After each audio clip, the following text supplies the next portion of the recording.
விஷயங்கள் நீங்கள் நினச்சி வாழ்க்கையில் சரியான தூக்கம் இல்லாமல், சரியான சாப்பாடு இல்லாமல் ரொம்ப சோர்ந்து போயிருக்கீங்களா?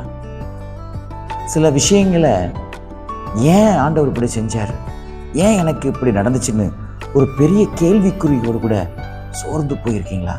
என்னடா வாழ்க்கை இது அப்படின்னு சொல்லி வாழ்க்கையை ரொம்ப விரக்தி அடைஞ்சது போல ரொம்ப சோர்ந்து போயிருக்கீங்களா?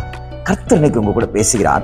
ஏசாயா எழுதின தீர்க்கதரிசி புத்தகம் 40வது அதிகாரத்திலே 29வது வசனம் இப்படி முதல் பகுதி இப்படியாக சொல்லுகிறது, சோர்ந்து போகிறவனுக்கு அவர் பலன் கொடுத்து. இன்னைக்கு கர்த்தர் சோர்ந்து போயிருக்கிற உங்களை கர்த்தர் பலப்படுத்துவார். அவருடைய பலன் இன்னைக்கு நிச்சயமாய் உங்களுக்கு விளக்கும். எனக்கு அன்பான தேவ பிள்ளைகளே, விசுவாசிக்கிறீங்களா? நான் சொல்ற வார்த்தைகள் நீங்க விசுவாசிப்பீங்கன்னா நிச்சயமா நடக்கும். ஏன்னா சோர்ந்து போயிருக்கிற உங்களை தான் கர்த்தர் இன்னைக்கு தேடி வந்திருக்கிறார்.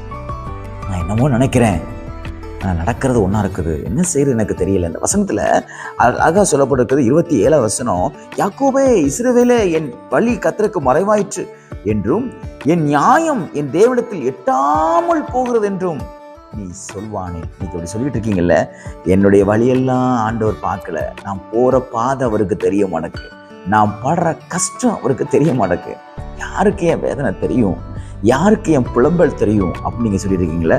ரெண்டாவது சொல்றாரு, என் தேவனிடத்தில் எட்டாமல் போற்று, ஏன் நியாயம், நான் நியாயமாக தானே இருக்கிறேன், நான் எல்லா விஷயத்திலுமே பெர்ஃபெக்டாக தானே இருக்கிறேன், என் வாயால் நான் போய் சொல்றதில்ல, தேவையில்லாத இடங்களுக்கு நான் போகிறது இல்லை, நான் யாருக்கும் என் கையால் தீங்கு செய்கிறது இல்லை, என் மனசுல கூட நான் யாருக்கும் பகையை நினைச்சதில்லை, நான் நியாயமாக தான் இருக்கிறேன்.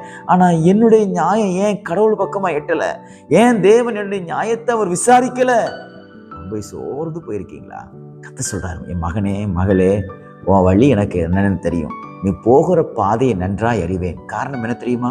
அந்த பாதையிலே நானும் உண்டு, நீ பண்ற எல்லா காரியம் நானும் அறிவேன். உன் நியாயங்கள் எனக்கு எட்டாமல் இருக்கிறது என்று சொல்லிக் கொண்டிருக்கிறாயோ, நீ நியாயமா இருக்கிறபடினாலதான் இன்றைக்கு வரைக்கும் உன்னை நான் ஜீவனோடு வைத்திருக்கிறேன். அநியாயம் செய்கிறவர்களை இந்த பூமியிலிருந்து நான் எடுத்து விடுகிறேன். ஆனால் உன்னை நான் இந்த பூமியில் வைத்திருப்பதற்கு அடையாளமே உன் நியாயத்தை நான் விசாரிக்கிறேன் என்பதற்குத்தான் அடையாளம். எனக்கு அன்பான தேவ பிள்ளைகளே, எதையும் குறித்து பயப்படாதீங்க. இன்னைக்கு கர்த்தர் உங்களை பலப்படுத்துவார். எதெல்லாம் உங்களை சோர்வுக்குள்ள மாற்றிச்சோ, எதெல்லாம் உங்களை பலவீனத்துக்குள்ள மாற்றிச்சோ, எதெல்லாம் உங்களை துக்கத்துக்குள்ள மாற்றிச்சோ, எதெல்லாம் உங்களை கண்ணீருக்குள்ள மாற்றிச்சோ, எதெல்லாம் உங்களுடைய வேதனைக்குள்ள மாற்றிச்சோ, அதெல்லாம் இன்னைக்கு கர்த்தர் மாற்றி போட்டு ஏதோ பலன் கொடுப்பார். இன்னைக்கு ஒரு நியூ ஸ்ட்ரென்த் பரலோகத்திலிருந்து வரும். அதை பெற்றுக்கொள்ளுங்கள். இந்த நாள் நல்ல ஒரு ஆவிக்குரிய ஸ்ட்ரென்த்தாக, வலிமை உள்ளதாக, பலன் உள்ள நாளாக கர்த்தர் உங்களுக்கு மாற்றி கொடுப்பாராக. God bless you.